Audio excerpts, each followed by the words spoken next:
Ada kisah-kisah yang menarik di balik ini Rama ya, seorang tamatan SMK. Begitu tamat SMK bisa kerja nggak? Itu jurusan Broadcasting broadcasting ya? di SMK 2 Siantan. SMK 2 Siantan Pontianak. Iya. Waktu itu setelah tamat sekolah itu bisa kerja nggak? Kemarin tuh kan ceritanya gini, sebelum saya kenal Pak Eldi tuh, Ya.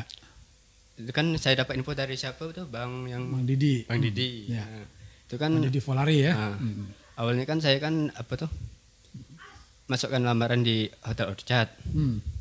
Nah, pas itu saya masukkan, saya kan waktu itu kan masih dibantu-bantu di M2 TV. Ya. Mujahidin. Ya, menjadi TV ya. Jadi Bang Didi nyarankan, ini ada kawan saya kata dia, mau cari orang katanya.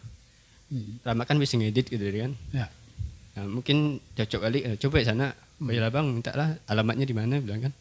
Sekali pas itulah ketemu Pak Eldi itu. Pas itu pun makanya saya kemarin tidak langsung terima kan. Mikir dulu kan bilang kan. Nah, karena itu sana panggilan, sini panggilan. Akhirnya milih ke Pak Eldi. Oh, di sana udah panggil waktu itu? Udah panggil. Oh. Padahal kan gaji di sana lebih besar. Cuman mana ya, enggak tahu ya. Sebagai apa di sana? Sebagai apa? Public attendant. Apa tuh? Bahasa keren sih. Bahasa biasanya cleaning service. Iya. Karena pekerjaan yang saya tawarkan mungkin sesuai dengan keilmuan Rama ya. Iya, Sementara di sana kan nggak ada hubungan, bahkan orang nggak sekolah pun bisa sekolah pekerjaan itu gitu ya. Oke. Itu Rama kan waktu itu ada kisah-kisah yang menarik ya. Rama, saya dengar-dengar waktu itu nggak pernah pulang ke rumah. Iya. Ya, artinya nggak pernah tidur di rumah. Itu bisa diceritain nggak itu? Bisa sih. Itu kan waktu dari SMP ya. Dari SMP? Dari SMP. Kelas berapa? Kelas 1. Kelas 1 SMP. Kelas 1 itu kan keadaan ekonomi kan maklum lah kan. Nah, jadi itu bapak kan jaga malam. Terus cari orang kan enggak ada. Ya, saya inisiatif lah buat bantu gitu kan. Oh, jadi pendamping bapak gitu ya. Jadi kan kalau sama keluarga kan lebih enak juga. Jadi itulah. Gaji pun palingan sampai untuk jajan. Untuk jajan, selebihnya untuk biaya Bantu-bantu sekolah lah. dan di rumah ya. Jadi kalau tidur di mana itu waktu itu? Ada posnya kecil. Posnya Ukuran 3x3 lah. 3x3. Papan tapi ada dinding tak? Ada, tapi enggak full. Maksudnya dindingnya setengah? Setengah. Oh, dinding kayak pos ronda gitu? Dinding pos ronda, dan itu dari kelas 1 SMP sampai tamat SMK? SMK. Tidur di situ? Enggak, kelas 3. Ya, sampai kelas 3. Ya, sampai kelas 3 kan? Menjelang tamat ya. Itu masih di situ. Wow. Jadi nggak kebayang juga tuh ya. 6 tahun Ya. tidur di pos ronda lah istilahnya ya. Enggak ada lampu lagi. Nggak ada lampu. Enggak ada lampu. Oh. Pakai sinar cahaya jalan ya. Nggak ada cahaya listrik sama sekali di situ. Padahal yang dijaga adalah gudang kontraktor PLN ya. Ya, kontraktor PLN bukan PLN. Bukan. Ya. Alat-alat PLN lah gitu. Ya. Nah, sebagai anak muda waktu itu kan ya membantu bapak lah ya. Membantu bapak. Apa yang hilang dari masa remaja Rama? Banyak sih, enggak bisa senang-senang lah kayak anak yang lain. Nggak bisa senang-senang. Karena kan jaga malam tau lah. Karena Siang bapak cuma jaga malam atau? sama, cuman kan yang nama bapak juga ngerti lah kan. Pas saya tuh disuruh tidur dulu lah. Enggak sih, dia dulu nanti separuh jam 12 jam 1 saya tidur. Oh. Biasa juga sih enggak disuruh tidur ya sih. Biar bapak ya. Cuman menemankan sebetulnya ya. Tapi kan kalau kebayang tidur di pos ronda selama lebih kurang 6 tahun. Jarak dari rumah jauh? Dekat. Dekat, cuman Jalan kaki bisa. oh. Cuman nggak mungkin pulang ke rumah karena bapak nggak ada yang menemankan. Karena kalau yang jaga malam ini kan kalau terjadi apa-apa ya ada teman gitu ya. Oh ya. Bapak selain dari jaga malam kerja apa waktu itu? Jaga malam ya. Jaga malam aja? Oh nggak bisa menukang, nggak bisa apa? Bisa nukang cuman udah tenaga udah kurang kan. Berapa usia bapak waktu itu? 50-an lah. 50-an. Nah Rama, setelah Rama tamat kemudian pernah bekerja juga bersama saya. Kemudian ikut juga di radio. Kemudian radionya ada problem waktu itu. Selesai juga. Terus ngapain lagi? Ya, yang namanya rezeki kan enggak kemana. Saya langsung dipanggil lagi di Orchard. Oh iya, dipanggil lagi di Orchard. Kemudian sempat berkarir sebagai, apa tadi istilahnya? Istilah kerennya? Public attendant. Oh, public attendant. 1 tahun. 1 tahunnya di laundry-nya. Di laundry-nya. Di Ayani yang itu grand service-nya di Gajah Mada. Oke. Nah, saya dengar kan setelah itu ketika pandemi terjadi juga sempat pindah kerja, tempat kerja yang lain di catering ya. Catering. Nggak ada hubungan dengan sekolahmu? Nggak ada. Segala bidang. Ya. Terus semua gaji itu apakah untuk Rama atau juga dikembalikan kepada keluarga? Kalau kemarin sih bapak kan dari kerja gitu kan habis dari situ kan. Ya masih saya lah support di rumah itu. Gaji sebagian. Sebagian gaji juga tetap untuk di rumah ya. Berapa orang di rumah? Yang semuanya? Sama abang sih ada 6. 6 orang. Tapi abang kerja? Abang kerja. Kerja sebagai? Bangunan. Oh, kuli bangunan atau tukang. Tukang atau kuli nih? Tukang. Tukang ya. Jadi ya kalau ada kerjaan ya ada duit ya enggak? Kalau nggak ada kerjaan ya nganggur lah. Nganggur. Terus gimana di rumah? Agar bisa tetap survive, tetap bisa makan. Sementara juga ponaan-ponaan saya lihat ada beberapa orang juga di rumah itu. Bagaimana kiat-kiatnya di rumah? Ya cuman apa yang bisa dikerjakan lah. Pokoknya ada hasil, seberapapun hasil. Dan di rumah Rama, saya lihat orangnya happy aja, gembira aja ya. Dengan suasana, mohon maaf lah ya, dalam ekonomi yang memang sulit gitu. Tapi orangnya happy aja saya lihat. Yeah. Apa moto dalam keluarga itu apa? Nggak ada sih. Nggak tahu juga motonya apa. Yang penting ya barang udah tak ada mau diapakan lagi kan. Nggak diratapin pun nggak tahu. Pasrah aja? Nah, bukan pasrah sih. Apa jadi? Mau memaksa kehendak itu kan susah juga. Jadi memaksa kehendak. Saya tertarik kemarin dalam obrolan kita di WA gitu. Rama bilang bermimpi boleh, berharap jangan. Itu apa sih? Maksudnya apa itu? Yalah kita kan mimpi itu boleh, tapi berharap itu jangan. Karena kebanyakan orang kan kecewa tuh karena banyak berharap. Karena banyak berharap. Bermimpi boleh. Jadi mimpi-mimpi aja terus. Sambil mimpi sambil usaha sih. Usaha itu kan mewujudkan harapan. Ya. Tapi kan mimpi itu kan untuk menyemangatkan. Menyemangatkan apa yang jadi harapan kita. Jadi balik aja nih. Sebetulnya kan kenapa orang bisa pergi misalnya waktu zaman Belanda dulu. Kemudian zaman Jepang, Indonesia merdeka. Diawali dengan impian. Ya. Merdeka. Impian tentang kebebasan. Tapi impian saja tidak cukup. Dari impian itu dibangunlah harapan.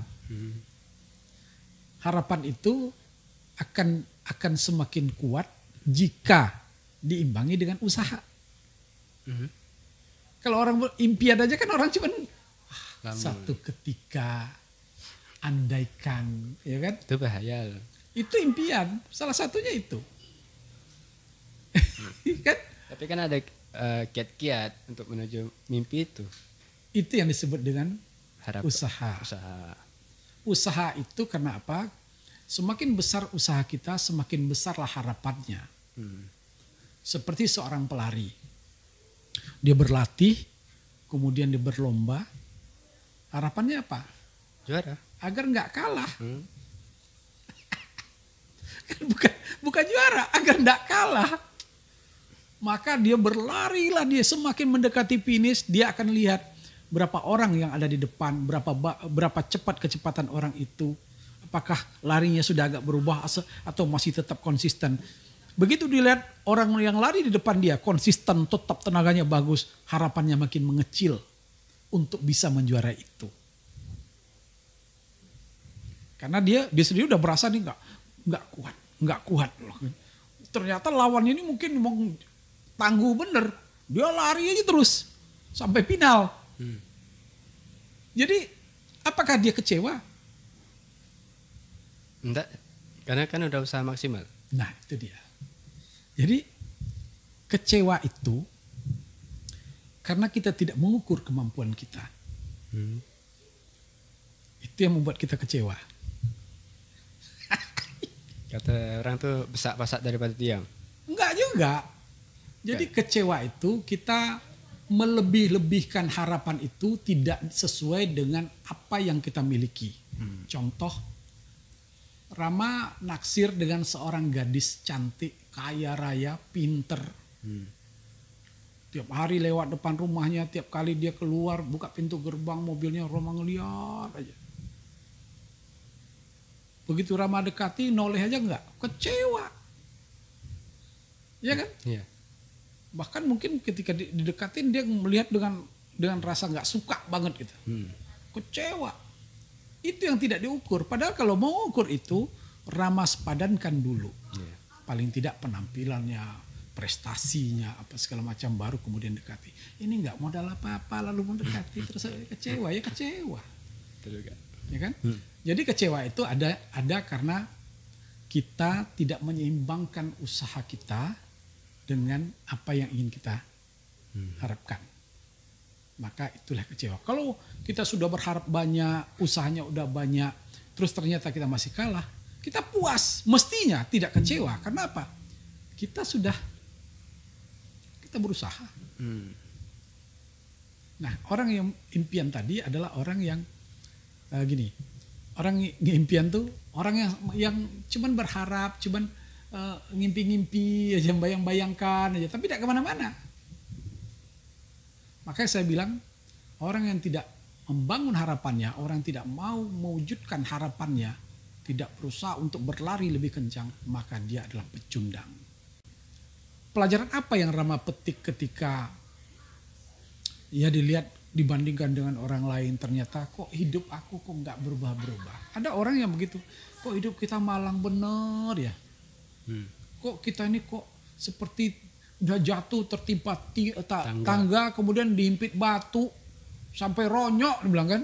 Nah Rama kan boleh kita dikatakan dari kecil mengalami kondisi hidup yang seperti itu, dari usia SMP saja sudah membantu orang tua ya.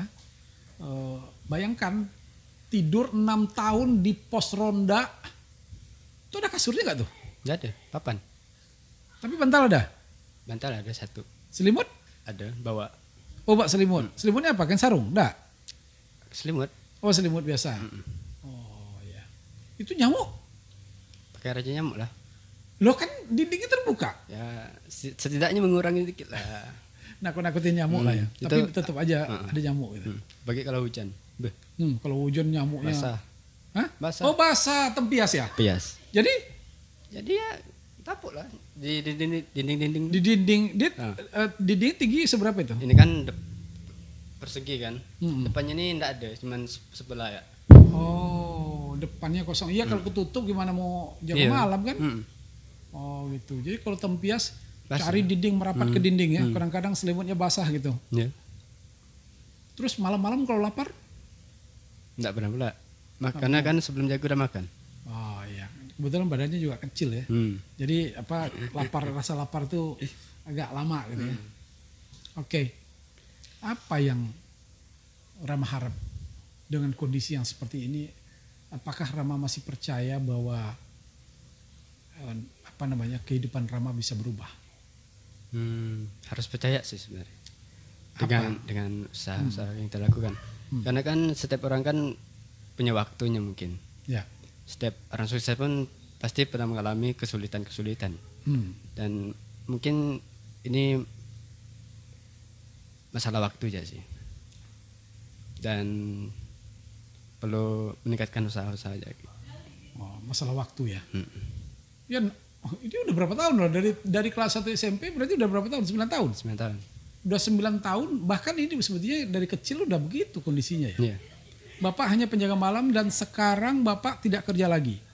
Dulu sih zaman kayu kan Masih ada kerja kayu. Nah, Sampai kelas berapa itu? SD lah. SD. Kelasnya mungkin kelas 3, kelas 4 gitu. Artinya begitu kelas 4 kayu sudah tidak ada, Bapak hanya bisa jaga malam. Di sanalah sebenar hidup itu dimulai. Bertahan. Pernah nggak satu ketika Rama menangis? Nggak pernah. Nggak pernah menangis? Nggak pernah. Meratapi nasib, Nggak menyesali. Nggak pernah.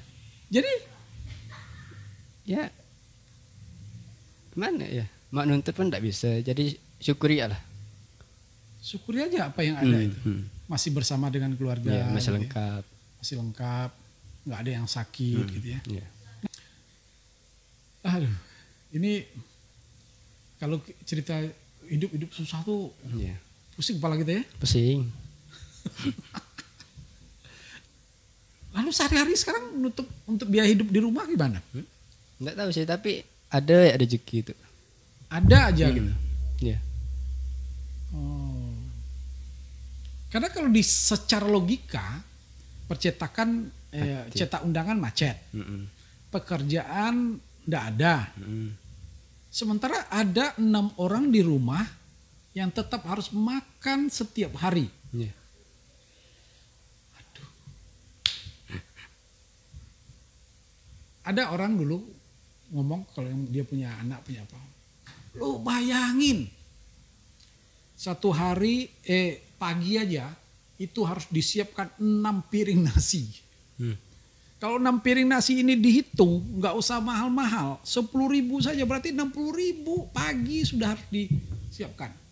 Siang 60.000 lagi, malam 60.000 lagi, 180.000 belum yang lain-lain. Sementara penghasilan Senin ada, Kemis belum tentu. Tapi itulah mungkin ya kehebatan rahasia kehidupan itu. Rahasia yang kita nggak bisa cerna dengan otak kita. Selama masih hidup kan, selama masih ada rezeki kita. Ya, percaya. Iya. Selama kita masih hidup, selama itu rezeki kita pasti ada. Itu yang disebut dengan harapan. Bahwa setiap makhluk hidup, ya, setiap makhluk hidup yang dilahirkan ke muka bumi ini, maka ada rezekinya masing-masing. Cuman kadang-kadang ada rezekinya yang dekat, ada yang sedang, ada yang jauh. Nah, orang-orang penakut, dia hanya akan berharap rezekinya ada di dekat dia. Padahal mungkin rezekinya di tempat yang jauh. Nah, kalau dia tidak bergerak, nggak dapat. Jadi harus merantau. Ya dia harus bergerak. Bukan merantaunya, dia harus bergerak mencari kemana saja rezekinya. Karena percayalah bahwa ketika setiap manusia itu ditiupkan roh, dititipkan roh ke janinnya itu, maka sudah ada takdirnya di situ. Ya kan? Takdir itu apa? Jodoh, rezeki, maut. Jodohnya kalau kita nggak mengejar, nggak mencari, nggak ketemu juga. Ya sama kayak rezeki. Nah itu dia. Kemudian maut. Maut juga kita menghindar kemana aja, kalau dia mau datang pasti. Rezeki itu juga pasti, tapi pastinya dia kebalikan dari maut. Maut kemanapun kita menghindar dia tetap akan datang. Kalau rezeki kemanapun kita mencari maka dia akan ada di tempat yang kita cari. Tapi besar kecilnya relatif. Mungkin di situ tuh hanya remeh-remehnya. Rezeki yang banyak tuh ada di tempat yang berbeda. Sampai kita menemukan, ada orang menemukannya di usia muda. Ada di usianya usia-usia seperti saya. Ya. Ada usianya mungkin usia udah tua dia baru menemukan rezekinya itu. Ya. Jadi seluruh keluarga Rama hidupnya seperti itu ya, dengan datar melihat ya kalau memang kita punya ini terus kita ngapain meratap, kita nggak perlu menangis. Yang penting kita sehat, kita kumpul gitu aja. Ya. Hebat. Apa kuat Rama dalam hidup ini? Artinya prinsip Rama dalam hidup ini. Prinsipnya. Ya. Prinsipnya bermanfaat untuk orang lain sih. Bermanfaat untuk orang lain. Jadi pribadi yang bermanfaat untuk orang lain. Wah. Meskipun belum sekarang. Loh. Ya sekarang kan belum. Loh kan bermanfaat untuk bapak ibu. Ya sih. Tapi kan kurang. Karena bermanfaat itu kan tidak ada ukurannya. Ya sih. Iya kan? Kalau dibuat ukuran bermanfaat itu agak repot. Iya. Ya nggak? Repot kita. Karena gimana? Bermanfaat itu ketika kita bisa menghajikan orang tua. Nah terus kalau nggak capek-capek berarti kita tidak bermanfaat untuk orang tua. Iya sih. Jadi tidak ada ukurannya. Tidak ada ukuran, harusnya bermanfaat lah setiap hari. Paling tidak ketika kita tidak punya uang, kita pulang ke rumah saja, orang tua ngeliat muka kita, aduh anakku sudah pulang. Kalau tidak kan bimbang. Nah bimbang dia. Apalagi ada pula sikit kan, mak untuk beli beras. Oh itu lebih-lebih. Yeah. Mak untuk beli teri, beli cabai, beli apa keluar. Oh itu lebih lagi tuh. Yeah. Ya enggak? Walaupun 10-20 kan? Jangankan 10-20, 5.000 saja lumayan beli nasi kuning dibagi itu makan sendok-sendok seorang.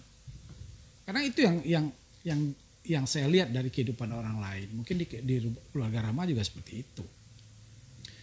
Punya uang 5.000, 10.000, aduh kalau dibeliin apa susah nih, belikan nasi aja. Terus makannya 1 sendok, yang lain 1 sendok, 1 sendok. Merasakan semua kebersamaan. Memang habis itu nasinya habis, laparnya masih ada, tapi batinnya kenyang. Yeah. Batinnya kenyang. Jadi percaya ya bahwa nasib seseorang itu ditentukan oleh orang itu. Yeah. Kalau kita bicara takdir, kita percaya aja deh takdirnya. Tapi siapa yang tahu takdir kita? Kita tidak tahu kita di mana matinya. Betul. Kita nggak pernah tahu jodohnya. Ada yang kita ting-ting udah dari dulu kan, udah pacaran bertahun-tahun kan nggak jodoh, nggak juga. Ya kan? Rezekinya juga begitu. Udah ngejar-ngejar kerjaan ini ternyata rezekinya tuh di tempat yang berbeda, yang selama ini kita tidak tengok. Makanya diajarkan dalam agama kita kalau berjalan itu menunduklah. Kalau berjalan menunduk, jangan menengadah. Sombong maksudnya? Bukan. Kalau kamu berjalan menengadah, ada batu kena kesandung kakimu, itu celaka.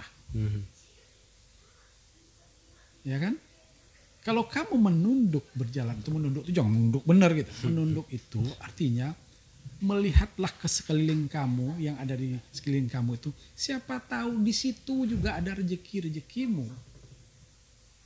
Sekali-kali tengokkan dengan pandangan yang jauh, lihat juga bahwa dunia ini tidak hanya seluas apa yang kamu lihat hari ini. Dunia itu begitu luas, kan begitu.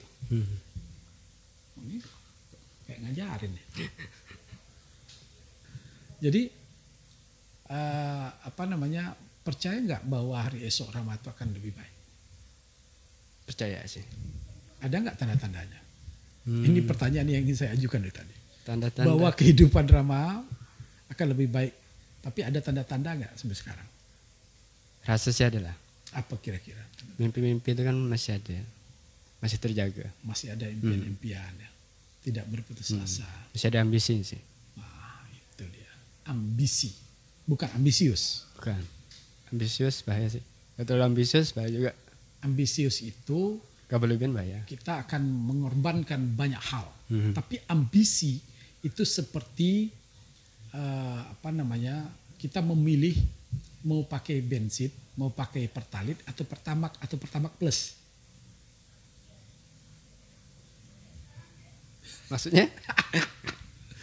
ambisi itu seperti kita, kalau dia tidak ambisius, dia akan pilih bahan bakar termurah. Cukup bensin aja dah. Padahal kendaraan tahun 2000-an yang sebetulnya tidak boleh lagi itu pakai bensin. Harusnya pakai Pertamax.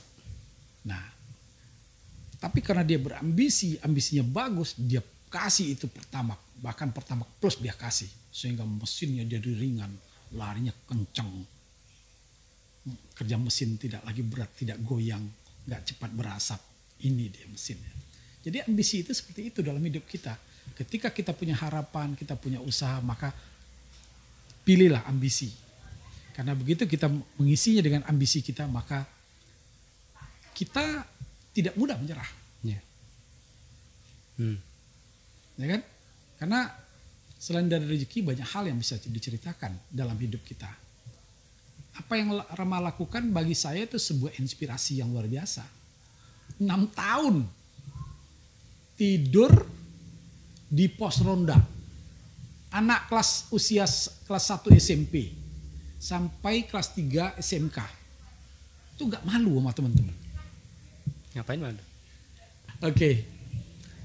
Jadi mungkin itu yang bisa kita obrolkan.